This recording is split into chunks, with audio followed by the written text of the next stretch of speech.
জুলাই অভ্যুত্থানের পর থেকে প্রায় ১.৫ বছর ধরে ভারতের দিল্লিতে অবস্থান করছেন ক্ষমতাচ্যুত প্রধানমন্ত্রী শেখ হাসিনা।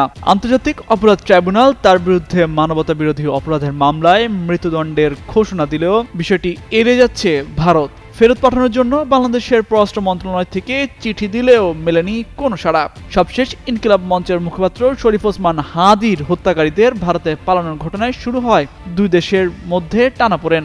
দুই দেশের এমন সম্পর্কের মধ্যেই শেখ হাসিনাকে বাংলাদেশে ফেরত পাঠানোর জন্য ভারতের প্রধানমন্ত্রী নরেন্দ্র মোদীর প্রতি আহ্বান জানিয়েছেন অল ইন্ডিয়া মজলিসি ইত্তেহাদুল মুসলিমিনের নেতা আসাদুদ্দিন ওয়াইসি। ভবিষ্যৎ হোক নিরাপদ, বিনিয়োগ হোক বিশ্বস্ত, আর আমার পছন্দ সল্ট বে। ওয়েলকাম টু সল্ট বে।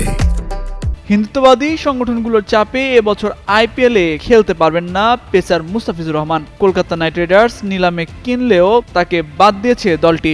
এই ঘটনার পরিপ্রেক্ষিতে কথা বলেন ওআইসি। রোববার এক অনুষ্ঠানে তিনি বলেন, বিজেপি মহারাষ্ট্র ও মুম্বাইয়ের মানুষকে বলছে, দেখো এক বাংলাদেশিকে ফেরত পাঠিয়েছি, আরে আরেকজনকে ফেরত পাঠান যে দিল্লিতে মোদির বোন সেজে বসে আছে। ওআইসি বলেন, 2014 সালে মোদী সরকার ক্ষমতায় আসার পর প্রথম যে দাবিটি উঠেছিল তা ছিল পুনেতে মহসিন শেখের হত্যাকাণ্ডের বিচার।